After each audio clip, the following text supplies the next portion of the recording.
আশা করি সবাই ভালো আছেন। আজ আপনাদের জন্য নিয়ে এসেছি নতুন গল্পের প্রথম পর্ব। আশা করি গল্পটি আপনাদের ভালো লাগবে। তাহলে চলুন শুরু করা যাক।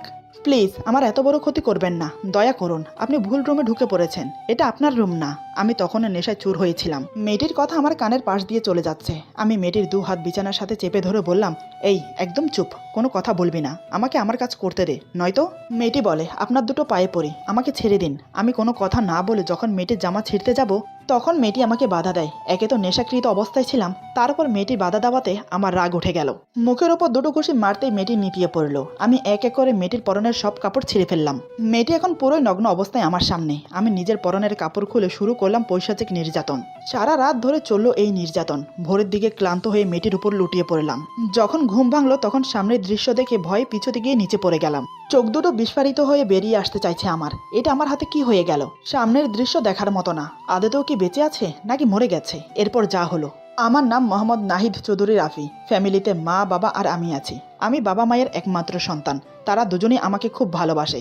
একমাত্র ছেলে বলে কথা, কখনোই কোনো কিছুর জন্য আপত্তি করেনি। আমার বাবা একজন বিজনেসম্যান, নাম মোহাম্মদ সৈয়দ চৌধুরী। খুবই ধার্মিক একজন ভালো মানুষ। তার ছেলে হয়ে আমি কি তার উল্টো হতে পারি? না, আমিও ঠিক আমার বাবার মতো শান্তশিষ্ট, নর্মভদ্র এবং ধার্মিক। দেখতে খুবই হ্যান্ডসাম।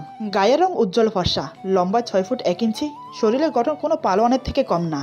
চেহারায় আলাদা একটা মায়া প্রকাশ পায়। সব মিলিয়ে আমি পারফেক্ট। এমন কোনো মেয়ে নেই যে আমাকে দেখে ক্রাশ খায় না। এবার মাস্টারে পড়ছি। আমার সাথে আমার 4 বন্ধু আছে।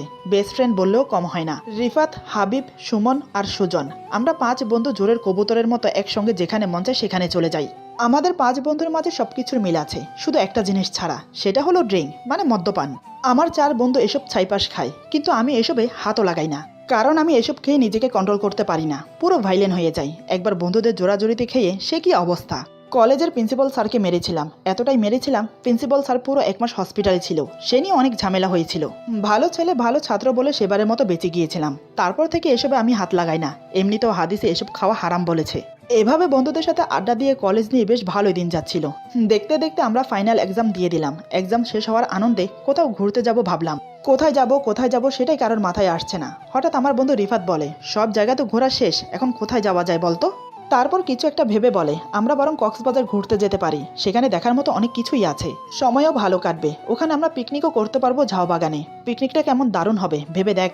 একে তো ঝাউ বাগান, তার পাশেই সাগর পার, জমে একদম ঘি হয়ে যাবে। এখন তোরা কি বলিস? আমরা অনেক ভেবে রাজি হয়ে গেলাম। ঘোরার জন্য আর পিকনিকের জন্য এর থেকে ভালো জায়গা আর কিছু হয় না। সবাই মিলে ফাইনাল করলাম 1 সপ্তাহের জন্য যাব। সেই অনুযায়ী 2 দিন সময় নিলাম গোছগাছ করার জন্য। দেখতে দেখতে 2 দিন কেটে গেল। প্রথমে আমি বলেছিলাম আমার গাড়ি নিয়ে যাব, কিন্তু ওরা 4 জন আপত্তি করলো। বলে, কোথাও ঘুরতে গেলে বাসে যাওয়ার মজাই আলাদা, গাড়িতে কি সেই মজা পাবি? তার চেয়ে ভালো গাড়ি বাদ দিয়ে আমরা বাসে যাই। কি আর করার, 4 বন্ধুর মতে বাসে করে রওনা দিলাম কক্সবাজার। সত্যি বলতে ভালোই লাগছে। বাসে ভর্তি চেনা অচেনা মানুষ, দেখে একদম পিকনিক পিকনিক ভাব লাগছে। বাইরের দৃশ্য উপভোগ করতে করতে পৌঁছে গেলাম কক্সবাজার। আমরা পৌঁছতে পৌঁছতে প্রায় বিকেল হয়ে গেল। সেখানে ভালো একটা হোটেল দেখে 5 বন্ধু উঠে পড়লাম। হোটেলটা বেশ হাইফাই, নিচে অনেকটা জায়গা খোলামেলা, বসে আড্ডা দেওয়ার মতো ব্যবস্থা করা আছে।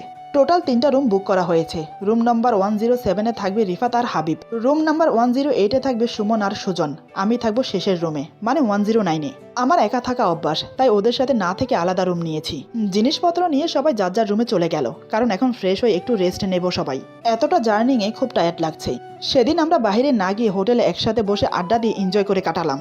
পরের দিন থেকে সাগর পার ঘোরা, ঝাউ বাগান ঘোরা আরো অন্যান্য জায়গা ঘুরে সবাই হইচই করে সময় কাটালাম। পিকনিকও করলাম খুব ভালোভাবে। 6টা দিন বেশ ভালো কাটলো। আর একটা দিন আমরা এখানে আছি।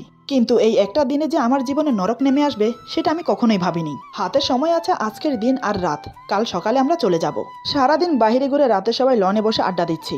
সবার হাতে গ্লাস ভর্তি হুইস্কি, শুধু আমি ছাড়া, কারণ আমি এসব খাই না, এটা তো আগেই বললাম। তবে আমার জন্য অরেঞ্জ জুস আনা হয়েছিল, কিন্তু আমি ঘুণাক করেও বুঝতে পারিনি আমার জুসে ড্রিঙ্ক মিলানো ছিল। এমনভাবে মিশিয়েছে যে আমি বুঝতেও পারলাম না। আসলে ওরা প্ল্যান করেছিল আমাকে যেভাবে হোক হুইস্কি খাওয়াবে। এই নিয়ে রিফাত ওদের সাথে বাজি ধরেছে। আমাকে যদি কোনোভাবে হুইস্কি খাওয়াতে পারে তাহলে 3 বন্ধু মিলে 10-10 হাজার করে মোট 30,000 টাকা ওকে দেবে। এদিকে আমি এক এক করে 3 গ্লাস জুস খেয়ে ফেলেছি। ধীরে ধীরে আমার মাথা ঘুরতে লাগলো, চোখ যেন ঝাপসা ঝাপসা হয়ে আসছে। সামনে চোখে যা পড়ছে ডাবল দেখাচ্ছে। আমি বুঝতে পারছি না আমার সাথে কি হচ্ছে। এদিকে আমার বন্ধুরা আমার অবস্থা দেখে মিটে মিটে হাসছে। কিন্তু এটার জন্য আমাকে কত বড় খেসারত দিতে হবে তার আইডিয়া কারোর ছিল না। তবে বেশিক্ষণ সময় লাগলো না বুঝতে ওরা আমার সাথে কি করেছে। আমি কিছু বলার অবস্থায় ছিলাম না, তাই কিছু না বলে উঠে যেতে চাইলাম, কিন্তু পা টলে পড়ে গেলাম। ওরা আমাকে ধরতে আসলে আমি না করে আবার উঠে দাঁড়ালাম, কোনো রকম টলতে টলতে উপরে গেলাম। এদিকে সুজন বলে, কাজটা কি আমরা ঠিক করলাম? আমরা কিন্তু খুব ভালো করেই জানি নেশা করলেও কিছুই মনে রাখতে পারে না, এমনকি পুরো ভাইলেন হয়ে যায়। যদি কোনো অঘটন ঘটিয়ে ফেলে তখন কি হবে ভেবে দেখেছিস? তার থেকে বড় কথা, কাল সকালে ও যখন স্বাভাবিক হবে তখন যদি জিজ্ঞেস করে আমরা কি উত্তর দেব? হাবিব বলে, সে নিয়ে চিন্তা করিস না, যেভাবেই হোক ওকে ম্যানেজ করে নেব। আর এখানে কোনো সমস্যা হবে না, কেননা অনেক রাত হয়ে গেছে, সবাই এখন যার যার রুমে দরজা নক করে ঘুমোচ্ছে, তাই নিশ্চিন্তে থাক, কিছুই হবে না। কথাগুলো বলে ওরা নিশ্চিন্তে ড্রিঙ্ক করতে লাগলো। কিন্তু এদিকে আমি আমার রুম গুলিয়ে ফেলেছি। রুম নম্বর 106 আমার কাছে 109 মনে হচ্ছে, আর 109 মনে হচ্ছে 106। আমি 106 আমার রুম মনে করে ঢুকে পড়ি। দরজা খোলাই ছিল, তাই ঢুকতে কোনো সমস্যা হয়নি। রুমে প্রবেশ করেই দরজাটা লাগিয়ে দিলাম, কিন্তু একই পুরো ঘর অন্ধকার। আমি এখন মাতাল, আমার জন্য কি অন্ধকার আর কি আলো, সবই একই সমান। কোনো রকম হাতরে বিছানায় গিয়ে শুতে পারলেই হলো, মনে মনে এসব ভেবে অন্ধকারে ধীরে ধীরে এগিয়ে গেলাম বিছানার দিকে। পায়ের সাথে কিছু একটা ধাক্কা লাগতেই হাত দিয়ে দেখে অনুভব করে নিলাম এটা কি। না, বিছানার কাছেই এসেছি বরাবর। কোনো কিছু না ভেবে ধূপ করে বিছানার উপর ঝাঁপিয়ে পড়লাম, কিন্তু এ কি, বিছানা কোথায়? এ তো দেখছি কোনো মানুষের উপর পড়লাম। আমার নিচে থাকা মানুষটি ব্যথায় চিৎকার করে উঠল। খুবই মিষ্টি একদম চিকন সুরে কোনো মেয়ে চিৎকার করে উঠল। ব্যাপারটা আমার বোধগম্য হলো না, হবেই বা কি করে, তখন তো আমি নেশায় চুর। মেয়েটি আমাকে চিৎকার দিয়ে ধাক্কা মেরে সরিয়ে দিল সাইডে। আমাকে ধাক্কা দিয়ে মেয়েটি উঠতে যাবে, তৎক্ষণাৎ আমি মেয়েটির জামা ধরে টান মারি। আসলে ধরতে চেয়েছিলাম হাত, কিন্তু হাতের বদলে জামা ধরে ফেলেছি। জোরে টান দেওয়াতে মেয়েটির জামা কিছুটা ছিঁড়ে যায়, আর তৎক্ষণাৎ মেয়েটি এসে আমার উপর পড়ে। আমার বলিষ্ঠ হাত দুটো মেয়েটির কোমর শক্ত করে জড়িয়ে ধরে। এদিকে মেয়েটি ছটপট করছে নিজেকে ছাড়ানোর জন্য। হঠাৎ আমি মেয়েটিকে নিচে শুয়ে ওর উপর উঠে পড়লাম। ওর পেটের উপর বসে দুহাত বিছানার সাথে চেপে ধরলাম। আমি কি করছি আমি নিজেও জানি না, এক বিন্দু হুঁশ নেই আমার। নেশায় এতটা ভাইলেন হয়ে আছি যে এখন আমি যা কিছু করতে পারি, মানুষ খুন করতেও দুপা পেছবো না। এমনও অবস্থায় একটা মেয়ে হাতে লেগে গেলে তার শরীর ভোগ না করে ছাড়তে পারি বলুন? তখন কি আর বুঝতে পারি ভালো মন্দ কোনটা? আমি মেয়েটার উপর যখন চড়াও হয়ে বসেছি তখন মেয়েটা খুব কান্না করছে, জোরে জোরে নিঃশ্বাস নিচ্ছে, কারণ আমার ভার শেষ হইতে পারছে না। মেয়েটি কান্না করতে করতে বলে, প্লিজ আমার এত বড় ক্ষতি করবেন না, দয়া করুন, আমাকে ছেড়ে দিন। এটা আপনার রুম না, আপনি ভুল রুমে ঢুকে পড়েছেন। কান্না করতে করতে আরো অনেক কথা বলতে লাগলো। কানের কাছে এতক্ষণ প্যান প্যান শুনতে শুনতে বিরক্ত লাগছে, রাগও হচ্ছে প্রচুর। আমি রাগে গজগজ করতে করতে বললাম, এই একদম চুপ, একটা কথাও বলবি না, আমি যা চাই সুন্দর করে দিয়ে দে, নয়তো আমি তোর সাথে কি করব আমি নিজেও জানি না। মেয়েটি বলে, না না, এমন কিছু করবেন না আমার সাথে, আমাকে ছেড়ে দিন। আমার কিছু হলে আমার মা বাবা দুজনেই নিজেকে শেষ করে দেবে, আমি ছাড়া তাদের আর কেউ নেই, আপনার দুটো পায়ে পড়ি, প্লিজ আমাকে ছেড়ে দিন। এবার আমার মাথা আরো গরম হয়ে গেল। এমনিতেও নেশা মাথা চড়ে বসেছে, এমনও অবস্থায় মেয়েটিকে সামনে পেয়ে যৌন নেশার প্রবল চাহিদা পেয়ে বসেছে, এতটাই যে মেয়েটাকে এখন আমার চাই। এদিকে মেয়েটা বকবক করেই যাচ্ছে। আমি এক হাতে মেয়েটার দু হাত শক্ত করে চেপে ধরি বিছানার সাথে, অন্য হাতে কষে দুটো ঘুষি মারি। তাতেই নাক আর ঠোঁট ফেটে গলগল করে রক্ত পড়ছে। খুব জোরে একটা চিৎকার করে সাথে সাথে মেয়েটিও নিতিয়ে পড়ল। মেয়েটির মুখ দিয়ে টু শব্দ বের হচ্ছে না। আমিও দেরি না করে জানোয়ারের মতো মেয়েটির জামা টেনে টেনে ছিঁড়তে থাকি। প্রত্যেকটা টানে আমার হাতের নখের সাথে উঠে আসছে মেয়েটির শরীরের চামড়া। মেয়েটি মুখ দিয়ে কথা বলতে পারছে না ব্যথায়, শুধু ঘুমিয়ে যাচ্ছে, ব্যথায় ছটপট করছে। আমার চোখে তা পড়েও পড়ছে না, কারণ আমি আমার মাঝেই নেই। আমি এখন একটা রাক্ষসে পরিণত হয়েছি। আমার উদ্দেশ্য মেয়েটাকে নিজের মতো করে ভোগ করা। এক এক করে মেয়েটার পুরো শরীরের কাপড় ছিঁড়ে ফেললাম। মেয়েটি এখন সম্পূর্ণ বিবস্ত্র হয়ে নগ্ন অবস্থায় আমার সামনে, কিন্তু অন্ধকারে কিছুই দেখতে পারছি না। মেয়েটি কি সুন্দর না কালো, চিকন না মোটা, দেখতে কেমন তাও জানি না। একটা মাতালের জন্য সৌন্দর্য কি আসে যায়, তার তো একটা শরীর হলেই যথেষ্ট। আমার ক্ষেত্রেও তাই। ধীরে ধীরে আমার ঠোঁট জোড়া নেমে এলো মেয়েটির ঠোঁটের উপর। মেয়েটির দুটি ঠোঁট আঁকড়ে ধরলাম আমার দুটি ঠোঁটে। পরম তৃপ্তিতে জোরে জোরে চুষতে লাগলাম, একটু পরপর জোরে জোরে কামড় দিতে লাগলাম। বুকের উপরে থাকা দুটো মাংসপিণ্ড পিষ্ট হতে থাকে আমার হাতে। ধীরে ধীরে ওর ঠোঁট ছেড়ে দিয়ে গলায় কিস করতে লাগলাম, সাথে জোরে জোরে কামড়। দু হাত যেখানে মন চায় সেখানে নিয়ে গিয়ে আঁচড়াতে লাগলাম। একসময় মেয়েটার সাথে যৌন সঙ্গমে লিপ্ত হলাম। এতেই মেয়েটি জোরে জোরে কান্না করতে লাগলো। সেদিকে আমার কোনো ধ্যান নেই, আমি আমার মতো কাজ করেই যাচ্ছি। সারা রাত ধরে যৌন নির্যাতন চালিয়ে গেছি আমি। ভোরের দিকে ক্লান্ত হয়ে নিতিয়ে পড়লাম মেয়েটির উপর। দু চোখে ঘুম নেমে এলো মুহূর্তেই। 10টার দিকে জানালার ফাঁক দিয়ে রোদের আলো এসে মুখে পড়ল, তাতেই আমার ঘুম ভেঙে গেল। মাথাটা প্রচুর ঝিমঝিম করছে আর ভারী হয়ে আছে। আরও একটু ঘুমোতে পারতাম, কিন্তু রোদের আলো এসে পড়ার কারণে আর ঘুম হচ্ছে না। একরাশ বিরক্তি নিয়ে উঠে বসলাম। উঠে বসে চোখ মুছতে মুছতে জানালার দিকে তাকিয়ে আবার বিছানার দিকে তাকালাম। হঠাৎ বিছানার দিকে তাকাতে আমার মাথাটা ঘুরে গেল। সামনে থাকা দৃশ্যটা দেখে পিছোতে গিয়ে খাট থেকে পড়ে গেলাম। পড়ে গিয়ে ব্যথা পেয়েছি ঠিকই, কিন্তু সেদিকে আমার কোনো খেয়াল নেই। আমার চোখ সামনে আটকে আছে, চোখ দুটো বিস্ফারিত হয়ে বেরিয়ে আসতে চাইছে। কে করেছে, কিভাবে হলো, কিছুই মাথায় আসছে না। মুহূর্তে নিজের জামা কাপড়ের দিকে তাকিয়ে আরো অবাক হয়ে গেলাম, কারণ আমার জামা কাপড়ের সব রক্ত। এত রক্ত কোত্থেকে এসেছে? ধীরে ধীরে উঠে দাঁড়ালাম। চোখ বড় বড় করে সামনের খাটের উপর শুয়ে থাকা মেয়েটাকে দেখতে লাগলাম। নগ্ন অবস্থায় রক্তাক্ত শরীর নিয়ে বিছানায় পড়ে আছে মেয়েটি। চেহারা ভালো করে দেখা যাচ্ছে না, মাথার চুল এলোমেলো হয়ে মুখের উপর পড়ে আছে। বিছানা বালিশ সব রক্তে চুপচুপ হয়ে আছে। মেয়েটার কোনো নড়চড় নেই। আদতেও বেঁচে আছে তো নাকি মরে গেছে? এসব দেখে চোখ বন্ধ করে মাথার চুল খামচে ধরে মেঝেতে বসে পড়লাম। আমি এখানে এলাম কি করে? এটা কি আমার রুম? কাল রাতে তো বন্ধুদের সাথে লনে বসে আড্ডা দিচ্ছিলাম, তারপর আর কিছু মনে নেই। অনেক চেষ্টা করছি মনে করার, কিন্তু পারছি না। কি করব এখন? কাল রাতে যে আমার বন্ধুরা জুসের সাথে কিছু মিশিয়েছে তা আমি বুঝতে পারছি। তার মানে কাল রাতে ওরা আমার জুসে নেশা জাতীয় কিছু মিশিয়েছিল, তাই হবে হয়তো। এখন আমার কাছে সবকিছু ক্লিয়ার। এই মেয়েটার এই অবস্থার জন্য আমি দায়ী। নিজের শরীরের দিকে তাকিয়েই বুঝতে পারছি এখন কি করব। লোক জানাজানি হয়ে গেলে সমস্যায় পড়ব। এত চিন্তার মাঝে ভুলেই গিয়েছিলাম মেয়েটা নগ্ন অবস্থায় আছে। কথাটা মনে পড়তেই মেয়েটাকে চাদর দিয়ে ঢেকে দিলাম। অনেকক্ষণ ভাবনা চিন্তা করে কি মনে হতেই মেয়েটার নাকের সামনে হাত দিয়ে দেখলাম নিঃশ্বাস পড়ছে কিনা। না, এখনো মরেনি, বেঁচে আছে। এখনই মেয়েটিকে হসপিটালে পাঠানো প্রয়োজন। আমি তৎক্ষণাৎ রুমে থাকা ল্যান্ডলাইন ফোন থেকে হসপিটালে ফোন করে সব বলে অ্যাড্রেস দিয়ে দিলাম, যেন তাড়াতাড়ি আসে সেটাও বলে দিলাম। কথাগুলো বলে ফোনটা কেটে তৎক্ষণাৎ বেরিয়ে গেলাম। নিজের রুমে এসে ওয়াশরুমে গিয়ে ফ্রেশ হয়ে ব্যাগ গোছাতে লাগলাম। বুকের উপর যেন একটা বোঝা চেপে আছে। মনে মনে শুধু দোয়া করতে লাগলাম মেয়েটা যেন বেঁচে যায়। নিজেকে খুব অপরাধী মনে হচ্ছে। মানুষ রূপে একটা জানোয়ার মনে হচ্ছে নিজেকে। কি থেকে কি হয়ে গেল? সারা জীবন এই পাপের বোঝা মাথায় বয়ে বেড়াতে হবে। কোনোদিনও পারবো না নিজেকে ক্ষমা করতে। এসব ভাবতে ভাবতে চোখ দুটো ঝাপসা হয়ে এলো। এমন সময় আমার 4 বন্ধু ঘরে প্রবেশ করে। আমি সেদিকে না তাকিয়ে ব্যাগ গোছাতে ব্যস্ত হয়ে পড়লাম। রিফাত বলে, গুড মর্নিং দোস্ত, রাতের ঘুম কেমন হলো? হাবিব বলে, মনে হয় ভালোই হয়েছে। দেখছিস না, আমাদের আগে ঘুম থেকে উঠে ব্যাগ গোছানো শুরু করে দিয়েছে। এক একজন এক একটা বলতে লাগলো, কিন্তু আমি কোনো কথা বলছি না। তখন আমার চোখ থেকে টপ টপ করে জল পড়ছে। আমার জন্য একটা মেয়ের জীবন নষ্ট হয়ে গেল। আদতেও মেয়েটা বাঁচবে কিনা তাও জানি না। আমি কোনো কথা বলছি না দেখে সুজন এসে আমার কাঁধে হাত রেখে বলে, কি রে, তোর আবার কি হলো? কোনো কথা বলছিস না যে? এবার আমি আর চুপ থাকতে পারলাম না। রক্তাক্ত চোখ নিয়ে ওদের দিকে তাকালাম। তখনও আমার চোখে জল। আমার চোখ আর চোখের জল দেখে ওরা 4 জন ভয় পেয়ে গেল। হঠাৎ আমি কিছু না বলে ঠাস ঠাস করে 4টা থাপ্পড় মেরে দিলাম 4 জনের গালে। থাপ্পড় খেয়ে গালে হাত দিয়ে 4 জন বিস্ফারিত চোখে তাকিয়ে আছে আমার দিকে। রিফাত বলে, দোস্ত, আমরা তো কাল তোর সাথে মজা করেছি, তাই বলে তুই আমাদের থাপ্পড় মারলি? আমি বললাম, মজা করেছিস তোরা আমার সাথে, তাই না? তোদের সামান্য মজার জন্য আজ আমি কত বড় পাপ কাজ করেছি তার কোনো আইডিয়া আছে তোদের কাছে? আচ্ছা, একটা কথা বলতো, তোরা কি জানতিস না যে ড্রিঙ্ক করলে আমি নিজেকে ঠিক রাখতে পারি না? আমি কোনো হোঁশে থাকি না, তখন আমি কি করি আমি নিজেও জানি না। বল তোরা কি জানতিস না? জেনে শুনে কেন এমন করলি আমার সাথে? কেন আমার জীবনটা নিয়ে খেললি তোরা? সারা জীবন একটা কলঙ্কের বোঝা মাথা নিয়ে ঘুরতে হবে। আমার স্বপ্ন, আমার কেরিয়ার সব বরবাদ করে দিলি। এই বলে মুখ দুহাতে চেপে ধরে খাটে বসে পড়লাম। আমার কথা শুনে ওরা একে অপরের মুখের দিকে তাকিয়ে দেখছে। কি হয়েছে সেটাই বুঝতে পারছে না। সুমন ভয়ে ভয়ে 1 পা 2 পা করে আমার কাছে এসে আমার কাঁধে হাত রেখে বলে, কি হয়েছে রাফি, খুলে বলতো? রিফাত এসে আমার পায়ের সামনে মেঝেতে বসে পড়ে বলে, কি হয়েছে তুই খুলে না বললে আমরা কি করে বুঝবো? আমি বললাম, কি হয়েছে সেটা আমি মুখে উচ্চারণ করতে চাই না। তোরা গিয়ে দেখে আয় রুম নাম্বার 106-এ আমার হাতে কত বড় অন্যায় হয়েছে। আমার কথা শুনে ওরা আর দেরি করলো না।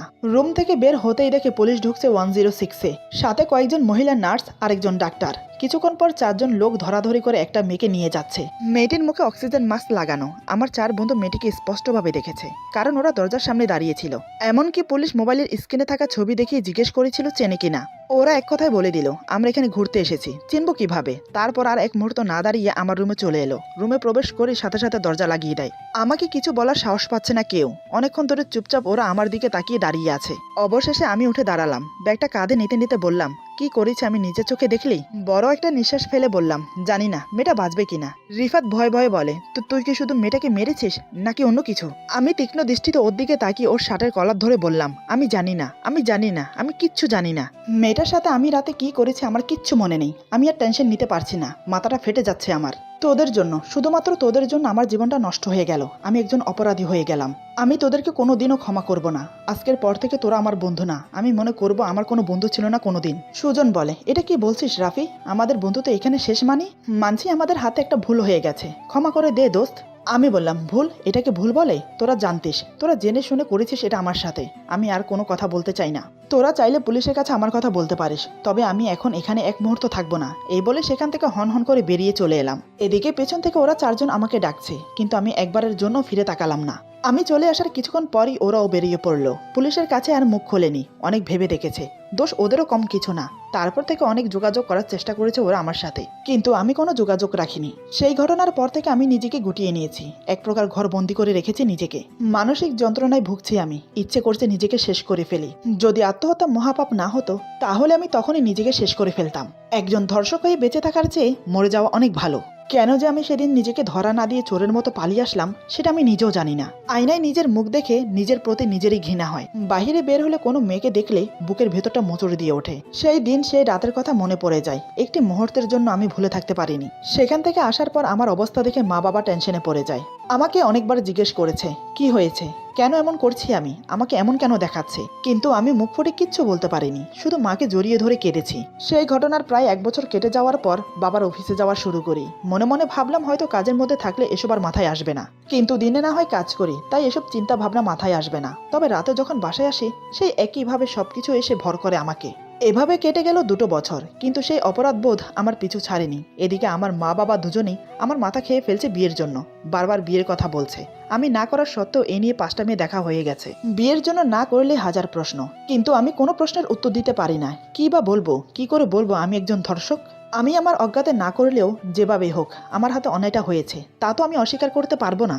এদিকে দেখা যাচ্ছে যে মা বাবা আমার বিয়ে না দিয়ে শান্ত হয়ে বসবে না। দেখতে দেখতে আরো কয়েকটা মেয়ে দেখা হলো, আমি এটা সেটা অজুহাত দিয়ে না করে দিই। তবে এভাবে আর কতদিন মা বাবাকে আটকে রাখতে পারবো জানি না। একদিন বিকেলে অফিসে বসে ফাইল দেখছিলাম, হঠাৎ মায়ের ফোন আসলো। ফোন রিসিভ করতে মা বলে, এখন এই মুহূর্তে আমি যে ঠিকানা দিচ্ছি সেই ঠিকানায় চলে আয়। আমি বললাম, কেন মা, কিছু হয়েছে কি? মা বলে, তোর জন্য মেয়ে দেখতে যাব, আমরা এখান থেকে চলে যাচ্ছি, তুই অফিস থেকে সোজা ওখানে চলে আয়। আমি বললাম, কিন্তু মা?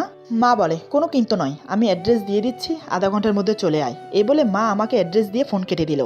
কি জ্বালায় পড়লাম রে বাবা, বারবার বলছি বিয়ে করব না, কিন্তু আমার মা শুনতেই রাজি না। মায়ের কথার অবাধ্য হতে পারছি না, অগত্যা কি করার আছে। আমিও মায়ের বাধ্য ছেলের মতো সে অ্যাড্রেস অনুযায়ী চলে গেলাম। মা বাবা আমার আগেই চলে গেছে। আমি গিয়ে কলিং বেল প্রেস করতে একজন মধ্যবয়সী মহিলা এসে দরজা খুলে দিল। আমি মহিলাটিকে দেখেই সালাম দিলাম। মহিলাটি সালামের উত্তর দিয়ে বলে, এসো বাবা, ভিতরে এসো। এরপর মহিলাটি আমাকে নিয়ে গিয়ে ড্রয়িং রুমে বসালো। মা বাবা আমাকে দেখে মনে মনে খুব খুশি হলেন। তারা মনে মনে ভেবে নিয়েছে এবার হয়তো ছেলের মেয়ে পছন্দ হবে, কিন্তু আমি মনে মনে ভাবছি এবারও কোনো কিছু একটার অজুহাত দিয়ে বেরিয়ে পড়ব। তবে ভাগ্যে কি লেখা আছে সেটা আমরা কেউই জানি না, যা লেখা আছে তাই হয়। এদিকে প্রায় আধা ঘন্টা পর্যন্ত বসে আছি, মেয়ে দেখানোর কোনো নামগন্ধই নেই। বসে বসে অসহ্য লাগছে, ইচ্ছে করছে এখন উঠে চলে যাই, কিন্তু ভদ্রতার খাতিরে পারছি না। প্রায় আরো 10-15 মিনিট পর একটি মেয়েকে নিয়ে এসে আমাদের সামনে বসালো। মা বাবা দেখেই তো মাশাল্লাহ মাশাল্লাহ বলতে শুরু করে দিয়েছে। এটা আরে নতুন কি, এই নিয়ে যতগুলো মেয়ে দেখেছি সবগুলোর বেলায় এই একই কথাই বলেছে। আমি একটি বারের জন্য মাথা তুলে মেয়েটিকে দেখিনি, নিচের দিকে তাকিয়ে সবার কথা শুনছি। কারণ বিয়ে করব না যখন, তখন দেখেই বা কি করব। হঠাৎ আমার মায়ের চোখ পড়লো আমি নিচের দিকে তাকিয়ে বসে আছি। এটা দেখে আমার উপর মার খুব রাগ হচ্ছে। এখানে সবার সামনে কিছু বলতে পারছে না, তাই মুখে একটা মলিন হাসি দিয়ে বলে, বাবা রাফি, লজ্জা পাওয়ার কি আছে? মাথা তুলে এক নজর দেখ বাবা মেয়েটাকে, দেখ মিষ্টি একটা মেয়ে। মা যে আমাকে খোঁচা মেরে কথা বলছে সেটা আমি বেশ বুঝতে পারছি। ইচ্ছা না থাকা সত্ত্বেও মাথা তুলে মেয়েটার দিকে তাকালাম। মেয়েটাকে দেখেই চোখ ধাঁধিয়ে গেল। মনে মনে অজান্তেই বলে ফেললাম, মাশাআল্লাহ, এত সুন্দর কোনো মানুষও হতে পারে। আল্লাহ যেন নিজের হাতে নিখুঁতভাবে তৈরি করেছে, কোনো অংশে কম রাখেনি। মেয়েটির রূপের কি বর্ণনা দেব, সে ভাষা খুঁজে পাচ্ছি না। এক কথায় বলতে গেলে অতুলনীয়। কয়েক মিনিট চোখ সরাতে পারলাম না। আমাকে অমন করে হাঁ করে তাকিয়ে থাকতে দেখে সবাই মিটিমিটি হাসছে। মা বাবাকে বলছে, এবার মনে হয় ছেলের বউ পেয়ে গেছি, দেখছো না তোমার ছেলে কিভাবে তাকিয়ে আছে। বাবা ফিসফিস করে বলে, তুমি যা বলেছ, এবার যেন বিয়েটা হয় সেটাই দোয়া করি। হঠাৎ কিছু একটা মনে হতেই আমি চোখ সরিয়ে নিলাম। মেয়েটিকে দেখে মনে হয় কিছু মুহূর্তের জন্য ভুলে গিয়েছিলাম আদতে আমি কি। এদিকে মেয়েটিও আমাকে দেখে ঠিক এমনভাবে তাকিয়েছিল যেভাবে আমি তাকিয়েছিলাম। হয়তো তারও আমাকে পছন্দ হয়েছে, কিন্তু এই বিয়ে কোনোদিনও হবে না। কিছুক্ষণ অতিবাহিত হওয়ার পর আমাদের দুজনকে আলাদা কথা বলার জন্য ব্যবস্থা করে দিল। মেয়েটিকে বলা হলো আমাকে নিয়ে যেতে, তাই সে আমাকে নিয়ে ছাদে গেল। বেশ মনোরম পরিবেশ, সন্ধ্যা হব হব করছে, গাছে গাছে পাখি কিচিরমিচির করছে, হালকা মৃদু বাতাস বয়ে যাচ্ছে, সব মিলিয়ে পরিবেশটা চমৎকার। মেয়েটি ছাদের রেলিং ধরে দাঁড়িয়ে আছে, আমি তার থেকে কিছুটা দূরে দাঁড়িয়ে আছি। বেশ কিছুক্ষণ নীরবতায় কেটে গেল। আমি দেখলাম মেয়েটি কিছু বলছে না, তাই আমি আগে কথা বললাম, দেখুন আমি আপনাকে কিছু কথা বলতে চাই, জানি না আমার কথাগুলো আপনি কিভাবে নেবেন, তারপরও বলছি, আসলে আমি আপনাকে বিয়ে করতে পারবো না।